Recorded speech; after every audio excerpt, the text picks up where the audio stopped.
السلام عليكم ورحمة الله. সবাই জোরে সোরে আওয়াজ দেন আসসালামু আলাইকুম ওয়া রাহমাতুল্লাহ। الحمد لله وكفى وسلام على عباده الذين اصطفى. أما بعد فقد قال الله تعالى في كلامه المجيد وفرقانه الحميد. أعوذ بالله من الشيطان الرجيم. بسم الله الرحمن الرحيم. والعصر إن الإنسان لفي خسر إلا الذين آمنوا وعملوا الصالحات وتواصوا بالحق وتواصوا بالصبر. وقال النبي صلى الله عليه وسلم: الكيس من دان نفسه وعمل لما بعد الموت. صدق الله العظيم وصدق رسوله النبي الكريم. ونحن على ذلك لمن الشاهدين والشاكرين. والحمد لله رب العالمين.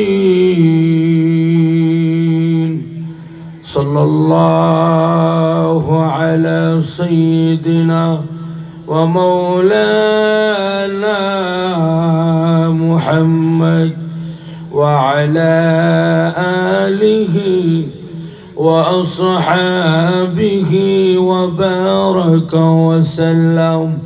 সকলে জোরে সুরে পড়ুন বালাগাল উলা বিকামা কাশাফাত দুজা বিজামা।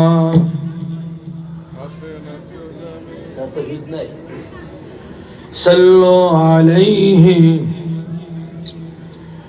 यहाँ हम सब मुसाफिर हैं, कब्र आखिर ठिकाना।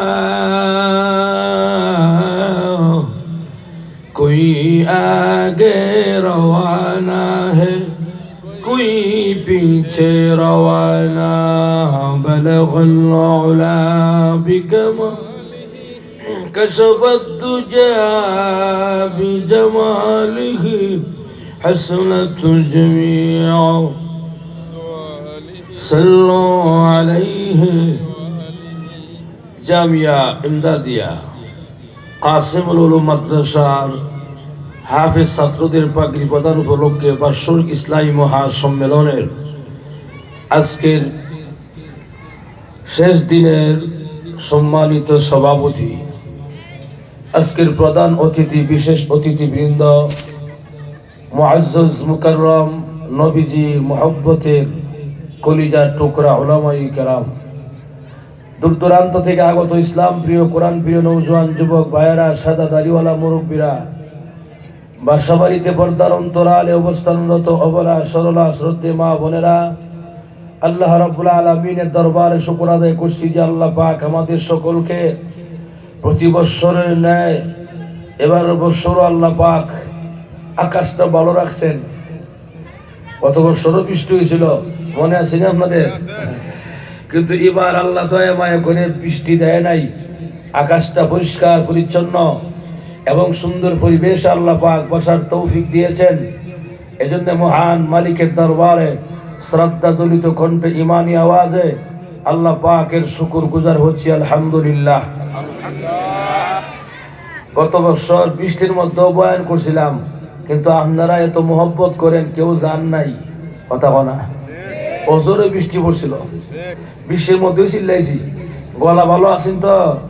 আজকে 4-5 দিন যাবৎ গলার খুব অবস্থা খারাপ, ঠান্ডা লেগে। যারা আপনারা বয়ান শুনছেন আমার, বুঝতেছেন গলার অবস্থা বেশি ভালো না, এই জন্য আওয়াজটা একটু জোরে শুরু দিলে আমার কথা বলতে সুবিধা হবে। রাজি আছি ইনশাআল্লাহ? আমরা কষ্ট করে এসেছি, বসেছি, আল্লাহ পাক যেন এই আশা এবং বসাকে কিয়ামতের কঠিন ময়দানে নাজাতের ফয়সালা করে দে বলি আমিন। কি বলেন? যারা বাহিরে ঘুরাইতেছে এখনো, এই বাচ্চারা, এই এটা কি মেলা? কোরআনের মাহফিল, কোনো বেয়াদবি করা যাবে না। ভালো না লাগলে চলে যাও, আপনারা বসো চুপ করে। আল্লাহ পাক রব্বুল আলামিন, আমরা যারা এখনো বাহিরে ঘোরাফেরা করছি, সাফের খেলা আছে না, সাফের খেলা, যখন সাফের খেলা কেউ দেখে তখন দাঁড়াই হয়ে থাকে, কেটে জানেননি? না জানি কোন সময় দৌড় লাগে, এর লিগে দাঁড়ায় থাকে।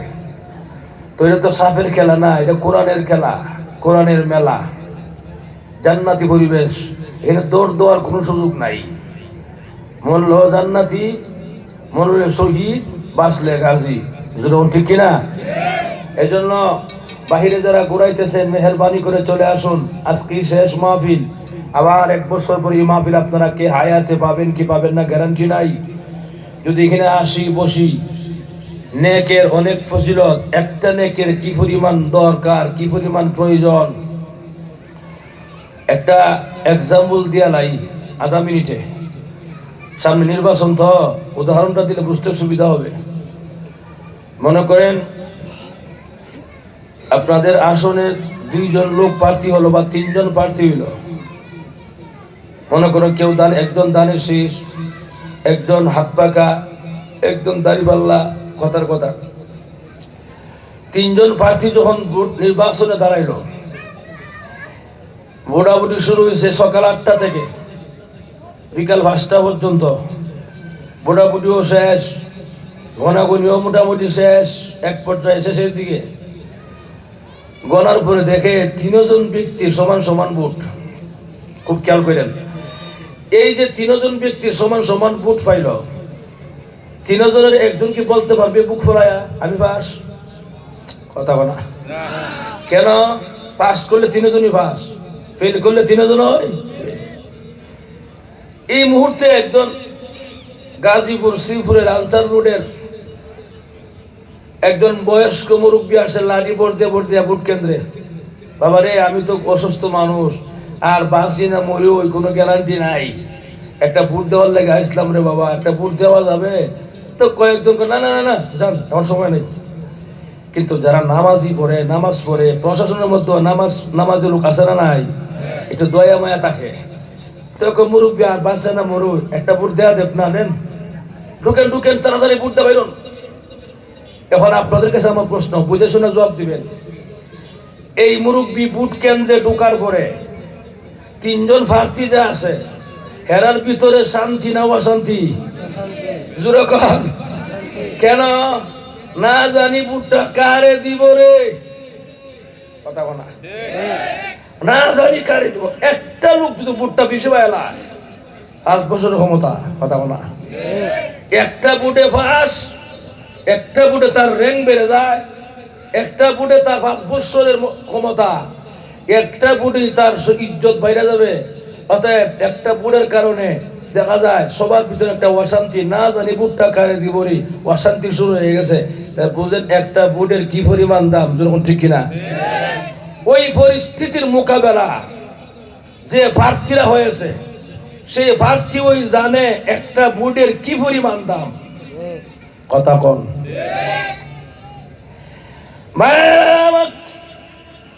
ঠিক তেমনি ভাবে কিয়ামতের কঠিন ময়দানে যখন মিজানের পাল্লা ওজন দেওয়া হবে, একটা নেকির কম হবে, একটা নেকির জন্য জাহান্নামী হয়ে যাবে। তখন বান্দা পেরেশান হয়ে যাবে, প্রভু গো, একটা নেকি হইলেই জান্নাতে যেতে পারি, একটা নেকি আমি কোথায় পাবো এখন? তবে আল্লাহ আমাকে সুযোগ দাও, কিয়ামতের কঠিন ময়দানে দেখি না গো, আমার অনেক আত্মীয় স্বজনরা তো আছে, একটা নেকি আমাকে দেয় কিনা? সুবহানাল্লাহ। আল্লাহ বলবে বান্দারে নেকি ভাবার জায়গা ছিল দুনিয়ায়, আখিরাতেও পাবে না, ভাবার জায়গা না। আল্লাহ দেও না, যদি ভায়ালাই যা দিলাম সুবহানাল্লাহ যখন বান্দা দৌড় দিবে একটা কিয়ামতের মাঠে গিয়া দুনিয়ার পরিবার পরিজন ভাই বোন আত্মীয় স্বজন বন্ধু বান্ধব যা আছে সবার কাছে গেছে, সবাই খালি চিনি না, দূর দূর, ইয়া নফসি আল্লাহ আমার বাঁচাও, আমার বাঁচাও। সুবহানাল্লাহ। যাবে তার বাবার কাছে, হিসাব বাবা আমি না আপনার মুরিদ, আপনি আমার বাবা, দেবে না হিসাব, দূর যা। আমি দুনিয়া হিসাব ছিলাম না রে, হিসাব সাপ ছিলাম পেটটা বড় করার জন্য।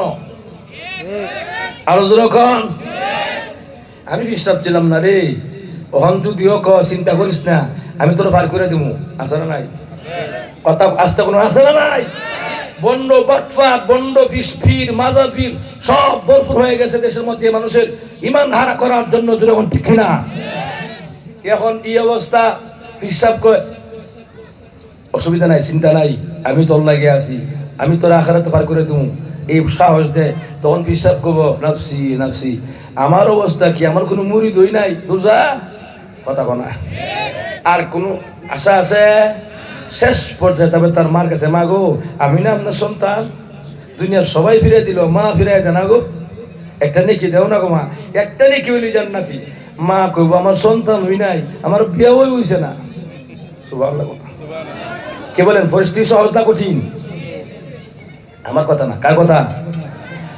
يوم يفر المرء من أخيه وأمه وأبيه وصاحبته وبنيه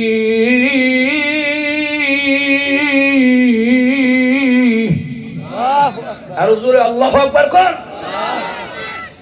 ওই দিন মা তার সন্তান চিনবে না, ছেলে তার বাবা তার সন্তান চিনবে না, ভাই তার বন্ধু চিনবে না, ফিসাব তার মুড়ি চিনবে না, স্বামী তার স্ত্রী চিনবে না, কেউ চিনত না।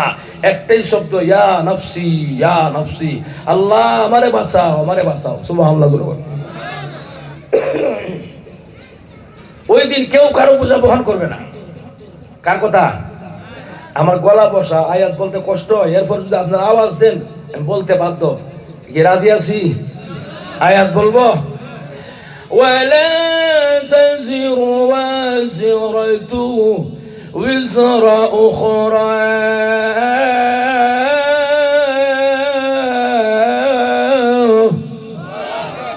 ওই দিন কেউ কারো বোঝা বহন করবে না, যার যার পাপের বোঝা তারই বহন করতে হবে।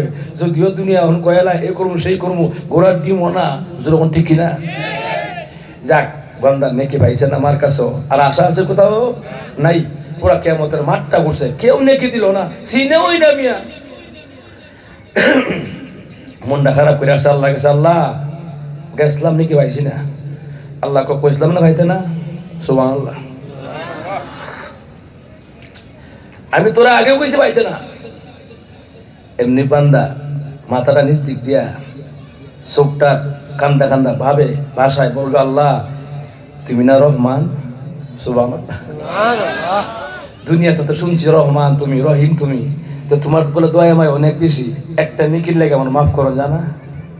আল্লাহ কবে বান্দা রে, ও হম যে কথা কইছস, তোর মাফ না করলে আমার রহমান আর রহিম নামের ইজ্জত থাকতো না। সুবহানাল্লাহ।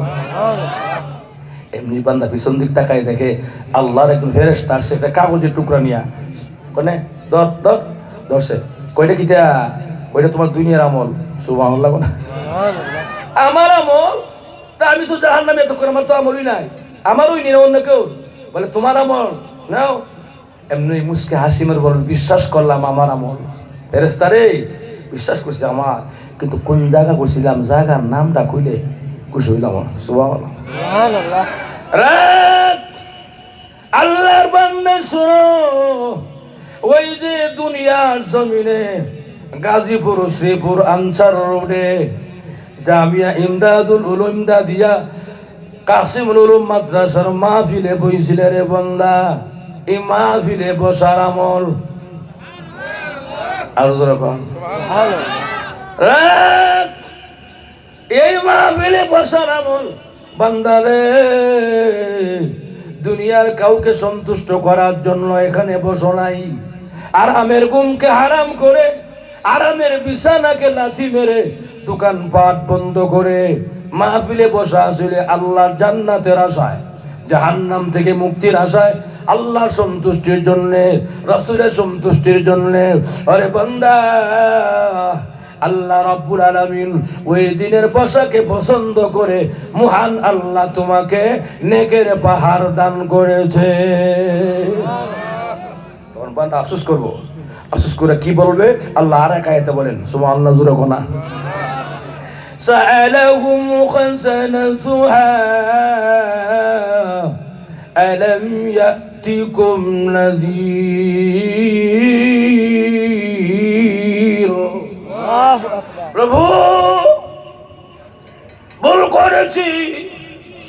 আল্লাহ বলবেন, বান্দারে, দুনিয়া থেকে নবী রাসূলরা তোদের কাছে দাওয়াত নিয়ে যায় নাই? ঢাকা থেকে উলামায়ে কেরাম এসে কি বয়ান করে নাই? দাওয়াত ও তাবলীগওয়ালা ভাইয়েরা তোদের দুয়ারে দুয়ারে, দোকানে দোকানে গাড়ি লইয়া তোদের কাছে যায় নাই? এখানে কেন আসলে জাহান্নামের বারো, তাদের কথা কেন শুনোস নাই? আল্লাহর বান্দা কি বলবে? আল্লাহ নিজেই জবাব দিছে, সুবহানাল্লাহ। আল্লাহ বান্দা কি বলবে আল্লাহ জানে কিনা? কথা জানে কিনা? قالوا بلى قد جاءنا نذير।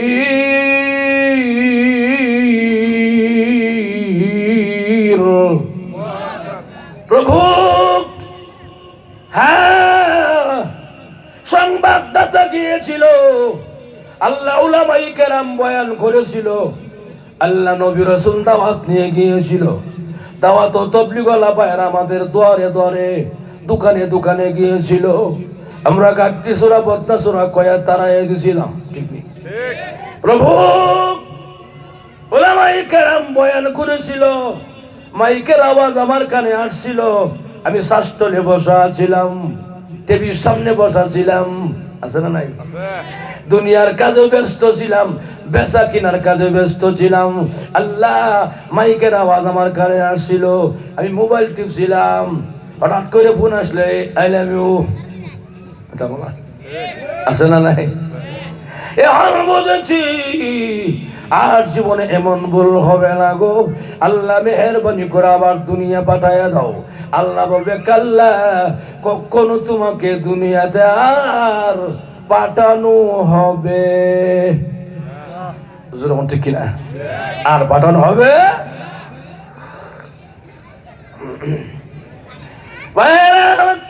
এখন আসুন, আমি ছোট্ট একটা সূরা আপনাদের সম্মুখে তেলাওয়াত করেছি। মহান আল্লাহ রব্বুল আলামিন এই সূরার এত গুরুত্ব এবং এত ফজিলত, ভাইয়ারা আমার, তাফসীরি কিতাবে লেখে, যদি মহান আল্লাহ 30 পারার মধ্যে পুরা 30 পারা কোরআন শরীফ নাজিল না করেও, যদি 114টা সূরা আল্লাহ, মানে 113টা সূরা না দিয়াও, যদি আল্লাহ একটা সূরাই যদি আল্লাহ মানব জাতির জন্য আল্লাহ ছেড়ে দিতেন, তাহলে একটা সূরাই মানব জাতির জন্য যথেষ্ট হয়ে যেত। যদিও ছোট্ট সূরা, জাল বেশি, ছোট্ট মরিচের জাল বেশি, যদিও ছোট্ট সূরা, সবারই মুখস্থ আছে, কিন্তু এই সূরার ফজিলত অনেক বেশি। আল্লাহর নবী সাহাবীরা যখন নাকি একজন আরেকজনের কাছে গিয়া বসার পর্যন্ত গিয়া তারা সূরা আসর তারা পাঠ করে শোনাইতেন, একজন আরেকজনকে এই সূরা শোনাইতেন। ও ভাই, আপনি আমার তেলাওয়াতটা শুনেন, ও ভাই, আপনি আমার সূরাটা শুনেন। যখন তারা সূরা শোনাইতেন, সূরা শোনানোর পরে, কমপ্লিট করার পরে, তারা একজন আরেকজনকে সালাম দিয়া যার যার বাড়িতে যাইতেন। জোরে কোন সুবহানাল্লাহ। ফজিলতপূর্ণ সূরা, গুরুত্বপূর্ণ সূরা। এই সূরা আল্লাহ পাক রব্বুল আলামিন এত ফজিলত রেখেছেন, এত আল্লাহ পাক রব্বুল আলামিন এই সূরার মধ্যে এত কিছু রেখে দিয়েছেন, ছোট্ট একটা সূরার মধ্যে। এটাই মানব জীবনের জন্য যথেষ্ট। জোরে বলুন সুবহানাল্লাহ। এখন আসুন, গলা আমার বসা, কতটুকু পারবো আমি জানি না। সবাই মনে মনে দোয়া করেন যেন আল্লাহ আমাকে সুস্থতার সাথে বলার তৌফিক দেয়। আমিন। আল্লাহ বলেন, ওয়াল আসর, সময়ের কসম, আল্লাহ বলেন ওয়াল আসরি, সময়ের কসম। আল্লাহ আসর খায়া বলেন, সময়ের কসম খেয়ে বলেন ইন্নাল ইনসানা লাফি খুসর। আল্লাহ বলেন সমস্ত মানব জাতি ক্ষতিগ্রস্তের মধ্যে আছে, নুকসানের মধ্যে আছে, ক্ষতির মধ্যে আছে। কিন্তু আল্লাহ ইস্তেসনা করে দিয়া বলেন ইল্লাল্লাযীনা আমানু ওয়া আমিলুস সালিহাত, যারা চারটা কাজ করবে তারা কোনোদিন ক্ষতিগ্রস্ত হবে না। জোরে জোরে কোন সুবহানাল্লাহ। কয়টা কাজ? চারটা। ইল্লাল্লাযীনা আমানু, যারা ঈমান আনবে, এক নম্বর। ওয়া আমিলুস সালিহাত, দুই নম্বরে নেক আমল করবে। তিন নম্বর ওয়া তাওয়াসাউ বিল হাক্কি, সত্যের কথা বলবে, সত্যের প্রচার করবে। ওয়া তাওয়াসাউ বিস সাবরি, চার নম্বরটা হলো ধৈর্য ধারণ করবে। এই কোনো কাজে ধৈর্য ধারণ করতে হবে। বিপদ আসলে ধৈর্য ধারণ, ইবাদত বন্দেগী বেলাও তাড়াহুড়া নাই, ধৈর্য ধারণ, ধৈর্যের সাথে হকের কথা পৌঁছাইতে হবে। তো এই চারটা কাজ যারা করবে, যাদের মধ্যে পাওয়া যাবে, তারা সারা, তারা ব্যতীত সবাই ক্ষতিগ্রস্ত। যখন ঠিক কিনা? এখন আসুন আলোচনা গভীরে ঢুকি। আল্লাহ বলেন ওয়াল আসর, কেন আল্লাহ এই সময়ের কসম খাইলেন? কারণটা কি? আল্লাহ কসম না খাইলেও চলে। আমাদের সমাজে যখন মানুষ কসম খায়, কেন খায় জানেননি? তার কথাটাকে মজবুত করার জন্য, তার কথাটাকে শক্তিশালী করার জন্য কসম খায়। কয় না আমি আমি আমার মাথাটা সহ্য কইলাম, আমি আমার গাড়িটা সহ্য কইলাম, আমি আমার ছেলের মাথাটা সহ্য কইলাম। আছে না নাই? ফাঁকে দা মাসালা শুনে, মাসালার মনে রাখেন, মাসালা হইল আল্লাহর নাম ব্যতীত কোন মাখলুকের নামে কসম খাওয়া সম্পূর্ণ নাজায়েজ, হারাম। কসম খাইব কার নামে? আল্লাহর নামে। যেরকম ঠিক কিনা? কিন্তু আল্লাহ কসম কেন খাইলেন? উনি কসম খাইলেও যেই সম্মান, কসম না খাইলেও একই সম্মান। উনার কথা আমাদের কাছে গ্রহণযোগ্য এত বেশি, কসম খাইলেও যে গ্রহণযোগ্য, কসম না খাইলেও গ্রহণযোগ্য। কসমটা কেন খাইলেন আল্লাহ জানা দরকার আছে না নাই? তাফসীরের কিতাবের মধ্যে লেখে মহান আল্লাহ রব্বুল আলামিন দুইটা কারণে কসম খেয়েছেন। এক নম্বরে হলো কসম খায়া পরের কথাটা আল্লাহর গুরুত্ব বুঝাইতে চান। বান্দারে, এই কথাটার পরে যে কথাটা আমি এখন বলবো, কসম খাওয়ার পরে, এটা অত্যন্ত দামি কথা, মূল্যবান কথা। গুরুত্ব দিয়া শোনো এবং মনে রাখো, বাস্তব জীবনে ফিট করো। এগুলো এক নম্বর কারণ। দুই নম্বর কারণটা হইল তাফসীর কিতাবের মধ্যে লেখে মহান আল্লাহ রব্বুল আলামিন কসম খায়া আল্লাহ প্রমাণ করতে চান, ওরে পৃথিবীর মানুষেরা, আমি আল্লাহ তোমাদেরকে যে ভালোবাসি, ভালোবাসার প্রমাণ দেখাইয়া দিলাম কসমের মাধ্যমে। জোরে কোন সুবহানাল্লাহ। আল্লাহ কসম কেন খাইলেন? সময়ের, আবার সামান্য সময়ের, জোহর থেকে নিয়ে আসর পর্যন্ত লং টাইম, লম্বা সময়ের কসম খায় নাই। আবার আয়াসার পর থেকে নিয়া ফজর পর্যন্ত লম্বা সময়, ওই সময়ের কসমটা আল্লাহ খায় নাই। আল্লাহ সামান্য সময়ের কসম খাইলেন। আসর থেকে মাগরিব পর্যন্ত এই সময়টা 4 রাকাত নামাজ পড়ার পরেই একটু পরেই সূর্য ডলায়া যায়, সূর্য অস্তমিত হয়ে যায়। সামান্য সময়ের কসমটা আল্লাহ কেন খাইলেন? মুফাসসিরিনে কেরাম তাফসীর কিতাবের মধ্যে লেখে মহান আল্লাহ রব্বুল আলামিন সামান্য সময়ের কসম খায়া এই কথাটা বুঝাইতে চান, পৃথিবীর মানুষেরা আসরের সময়টা যেমন সামান্য পরে সূর্য লাল হয়ে যায়, তোমার জীবন নামক দৌলতটা, জীবন নামক যে একটা দৌলত আছে, সময় আছে, ওই সময়টা যে কোনো সময়ে তোমার সামনে আজরাইল হাজির হয়ে যাবে। কথা বুঝেননি আপনারা? বুঝতে অসুবিধা হচ্ছে? এই জন্য আল্লাহ আসরের সময়ের কসম খাইলেন। আরো কারণ আছে, সব বলার টাইম পাবো কিনা আমি জানি না। আরেকটা কারণ হইল আল্লাহ আসরের সময় কসমটা কেন খাইলেন? সমস্ত ফেরেশতাদের ডিউটি পরিবর্তন হয় আসরের সময়। সুবহানাল্লাহ বলা। যেমন আজকে আসরের সময়ে যত ফেরেশতারা জমিনে আসছে ডিউটি আদায় করতে, গতকালকে যারা ছিল ওরা আজকে চলে গেছে, আবার নতুন করে আবার ডিউটি পরিবর্তন হয়েছে। তার মানে হইলো আসরের সময় ডিউটি পরিবর্তন, ফেরেশতাদের ডিউটি পরিবর্তন হয়। আসরের সময়ের কসম খাওয়ার আরেকটা কারণ হইল এই সময়টা এত গুরুত্বপূর্ণ সময়।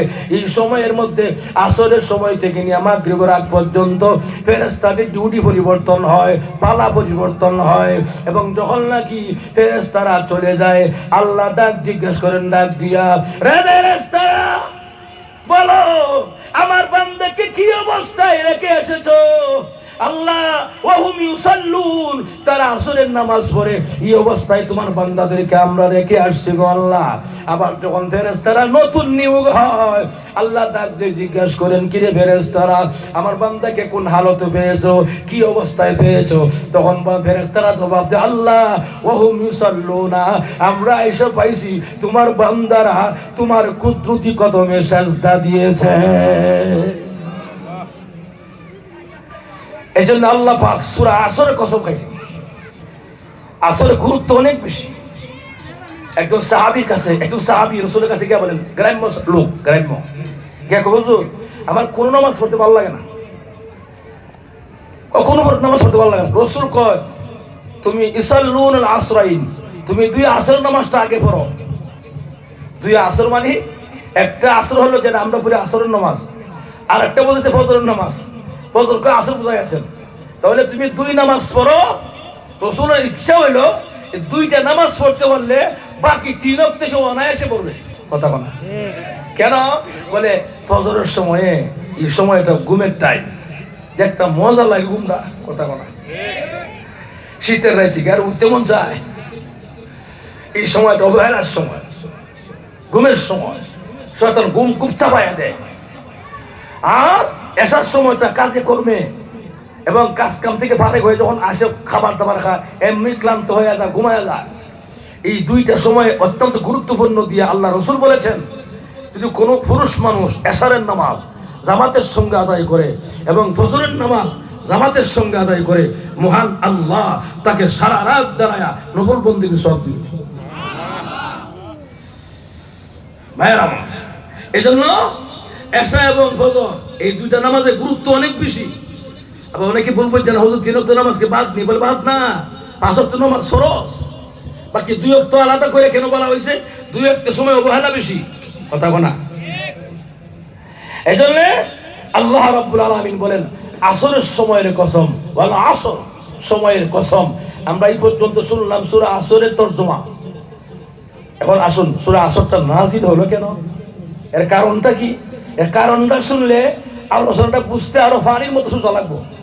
বলবো নাকি? আপনার অসুবিধা হইতেছে? চলতো ইনশাআল্লাহ, এই কোরআন আওয়াজে চলবো। মাশাআল্লাহ, জোরে করে নারে তাকবীর।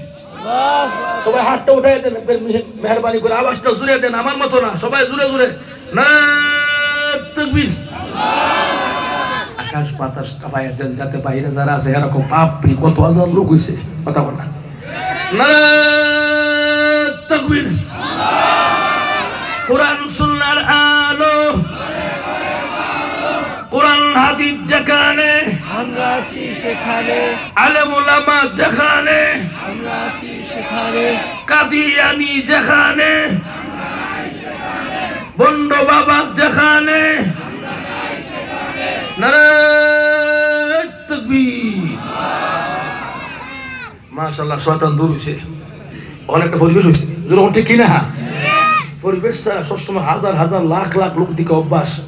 লোক কম দেখে মুখটা কথা আয় না, লোক কম দিলে সব বন্ধ করে লাই, কান তোর বন্ধ করুন জানা। জোর ঠিক কিনা? আওয়াজ কি আসতে না জোরে? আসুন, সূরা আসরের তরজমা শুনলাম। সূরা আসরের শানের বলতে কারণটা কি? আবু বকর সিদ্দিক রাদিয়াল্লাহু আনহু রাসূলের সবচেয়ে কাছের সাহাবী, আবার রাসূলের শ্বশুর, আবার প্রথম সাহাবী, আবার মুরব্বী সাহাবী। সুবহানাল্লাহ, সুবহানাল্লাহ। আবু বকর সিদ্দিক রাদিয়াল্লাহু আনহু ইসলাম গ্রহণের আগে উনি ব্যবসা করতেন তার সঙ্গী সহপাঠীর সাথে। ব্যবসা করতে গিয়া দুইজন খুব দমদমাট ব্যবসা, কারণ 12 ঘন্টাই ব্যবসা সময় দিয়েছে। যেই মাত্র আল্লাহর নবীর কাছে ইসলাম গ্রহণ করে ফেলেছেন, ইসলাম গ্রহণ করার পর থেকে আল্লাহ রসুল বলে আবু বকর সিদ্দিক রাদিয়াল্লাহু আনহু এখন থেকে 6 ঘন্টা দিবা ব্যবসায়, 6 ঘন্টা দিনের কাজে। সুবহানাল্লাহ। সভাপতি যার একজন আছে না, হ্যাঁ তো 12 ঘন্টা হইতে, হ্যাঁ তো আর মুসলমান হয়েছে না। আবু বকর সিদ্দিক 6 ঘন্টা দেয় দিনের কাজে আর 6 ঘন্টা দেয় ব্যবসার কাজে। স্বাভাবিক ওনার থেকে একটু কম হবে কিনা ব্যবসায়? একটু কম হবে না? কম হবে। কারণ যদি একজন রিক্সাওয়ালা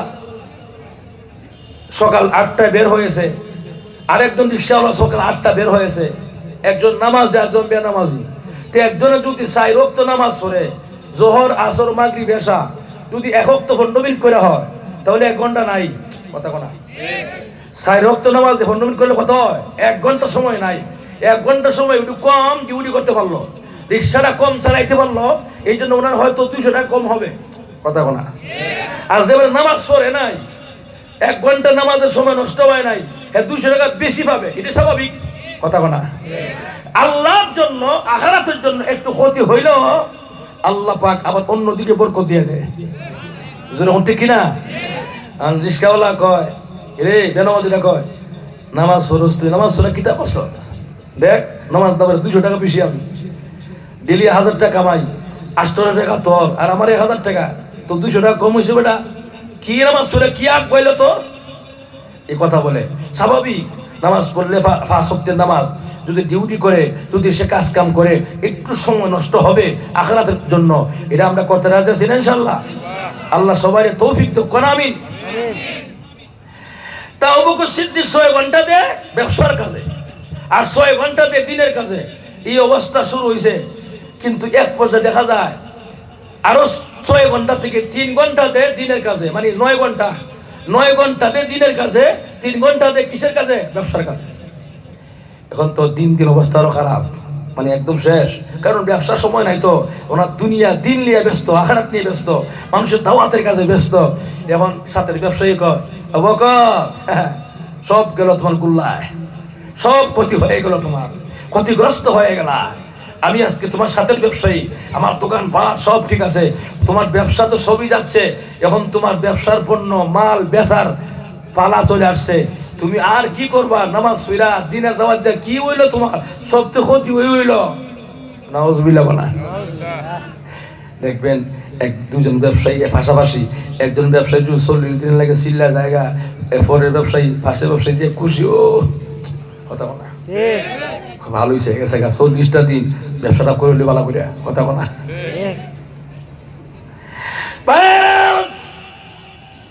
আবু বকর সিদ্দিক রাদিয়াল্লাহু আনহু বারবার বন্ধু বান্ধবদের কথায় মনটা খারাপ হয়ে যায়, আবার সান্ত্বনা দেয়, এই দুনিয়া আসল দুনিয়া না রে, আসলটা হলো আখিরাতে আমাদের আল্লাহ জান্নাত দিবেন। এইভাবে মনকে সান্ত্বনা দেয়। আল্লাহ নবী, বিশ্ব নবী রাহমাতুল লিল আলামিনের দরবারে আবু বকর সিদ্দিক রওনা করেছেন। আর ভালো লাগে না, আল্লাহ নবীর কাছে গিয়ে একটু মনটা শান্তি, মানে মনের মধ্যে একটু প্রশান্ত নিয়ে আসি।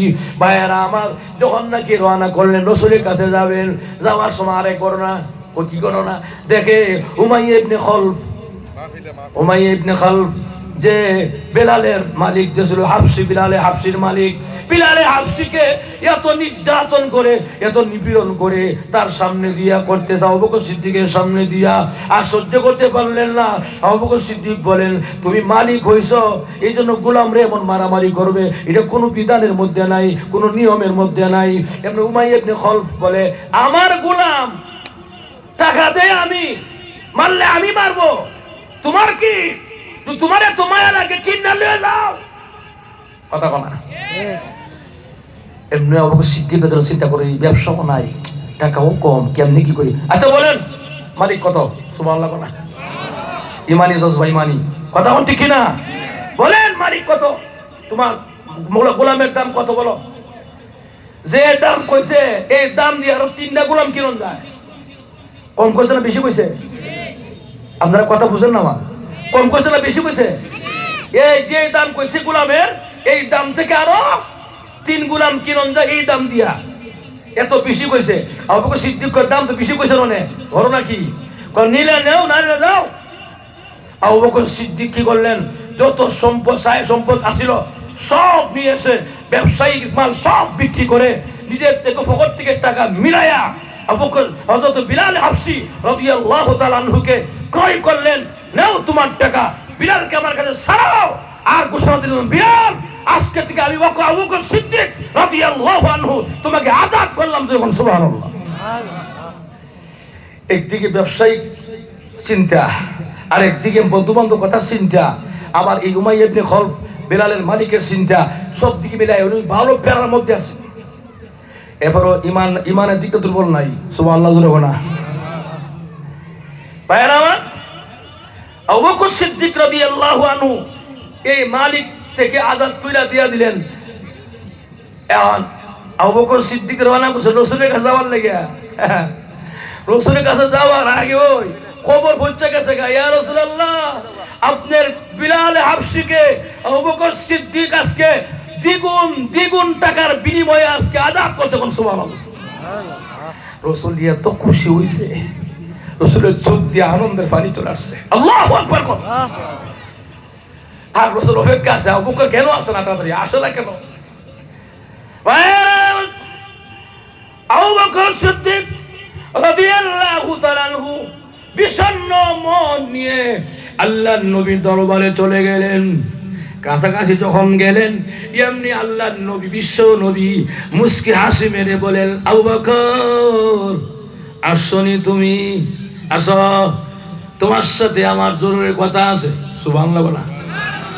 আবু বকর সিদ্দিক মনে মনে ভাবছে, কি ব্যাপার, আল্লাহর রাসূল আমার সাথে আবার কি বলতে চান? এমনি আল্লাহর রাসূল বলেন, আবু বকর আজকে একটা মহৎ কাজ করেছো, আজকে একটা ভালো কাজ করেছো, যেই কাজে আল্লাহর রাসূল খুশি, আল্লাহ নিজেও খুশি। যেরকম সুবহানাল্লাহ। আবু বকর জানি তোমার মন খারাপ, অসুবিধায় আসো। আবু বকর রে, আমি তোমার কাজে শরীক হতে চাই, আমারে শরীক করবানি তুমি, আমিও কিছু অংশগ্রহণ করতে চাই। আবু বকর সিদ্দিক বলেন, ইয়া রাসূলুল্লাহ, না, আপনি শরীক হওয়ার কোনো প্রয়োজন নাই। আবু বকরের যত সম্পদ ছিল, যত ব্যবসায়িক মাল ছিল, সব দিয়া দিলাম, আজাদ করলাম বিলালকে। আমি একটাই চাই গো, কিয়ামতের মাঠে আপনি সুপারিশ করে আমাকে জান্নাতে দিয়েন। জোরে বলুন সুবহানাল্লাহ। সবকিছু কোনো বিনিময়ে কি চায়? জান্নাত। কি চায়? আবু বকর সিদ্দিক রাদিয়াল্লাহু তাআলা আনহু এখন চুপ করে দাঁড়ায় আছেন।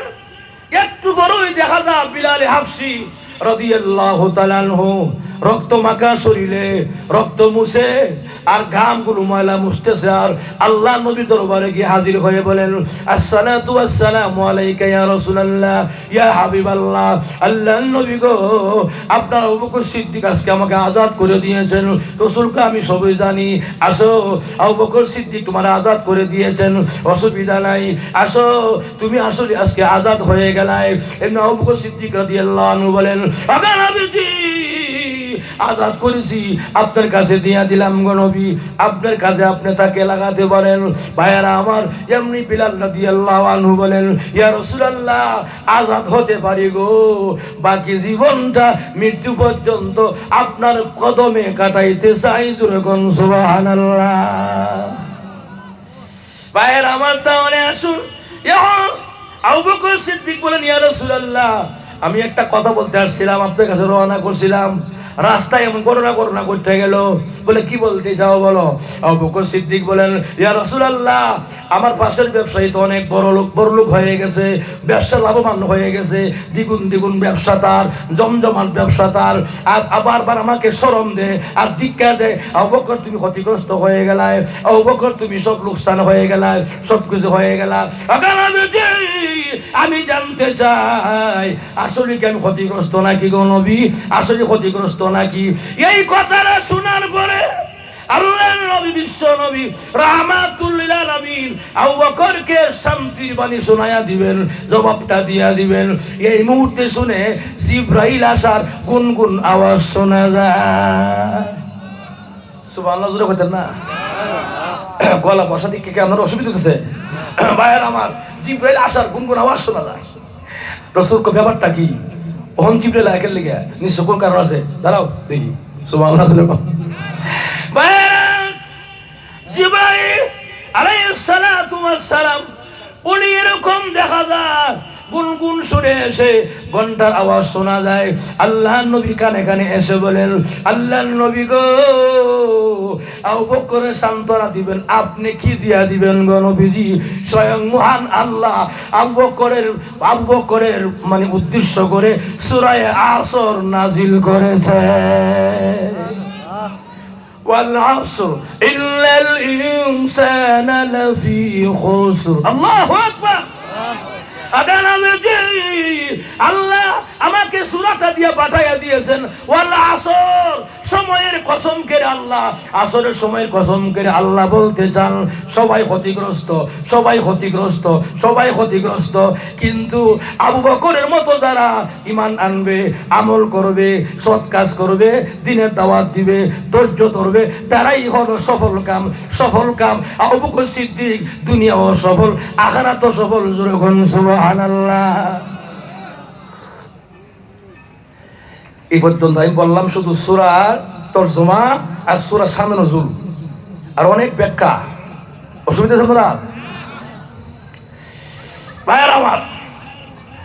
এজন্য আল্লাহ রাব্বুল আলামিন বলেন, ওয়াল আসর, সময়ের কসম, ইন্নাল ইনসানা লাফি খুসর, সমস্ত মানুষ ক্ষতিগ্রস্তের মধ্যে রয়েছেন, সমস্ত মানুষ নুকসানের মধ্যে রয়েছেন। কিন্তু তারা নয় যারা আবু বকরের মতো। আবু বকর ঈমানও আছে, আমলও, কথা বলে, ঈমানও আছে, আমলও আছে। আবু বকর ওয়া তাওয়াসাউ বিল হাক্কি, সত্যের পথে আছেন, সত্যের দাওয়াত দেন। সত্যের দাওয়াত দিতে গিয়া কত নির্যাতন সহ্য করেছেন। আবু বকর সিদ্দিক রাদিয়াল্লাহু আনহু যখন ইসলাম গ্রহণ করে ফেলে, আগে লুকায় লুকায় আজান দেওয়া হতো, লুকায় লুকায় আজান, কারণ প্রকাশিত মার তো ইচ্ছা মতো পাথর দিয়া।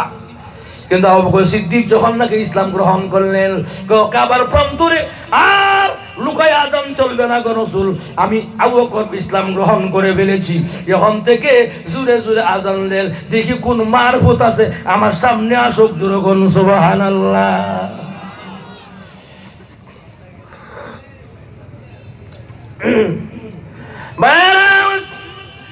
সময় আমার কম, এজন্য আসুন কোন 1 ঘন্টা হয়ে গেছে।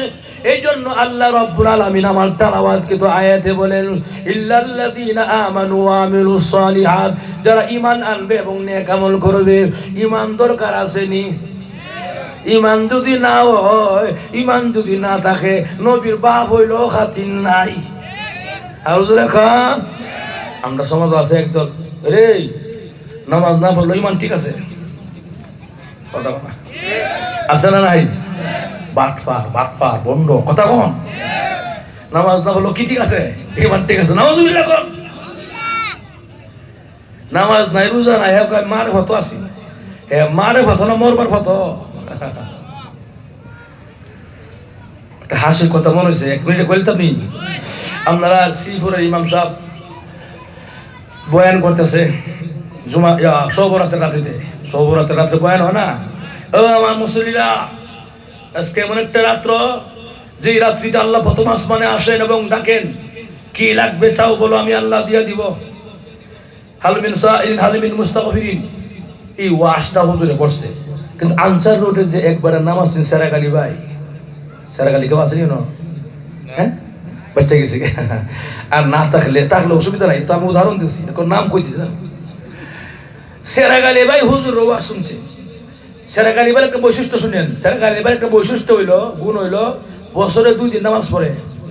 কোন কোন নামাজ? 2 ঈদের নামাজ। এই সেরাগালি ভাই হুজুর ওয়াজ শুনছে সবরাতের রাত্রে গিয়া, শোনার পরে আর বইছে না, দৌড়াইয়া বাড়িতে বাসায় গিয়া গোসল হারা ঢুকছে, ঢুকে সাবান দা ডইলে শ্যাম্পু লাগায়া গোসল কইরা পবিত্র হইয়া, নতুন জামা কাপড় লাগায়া, আতর সুগ্রান লাগায়া, গোলাপ জল লাগায়া মুসুদায় ঢুকছে।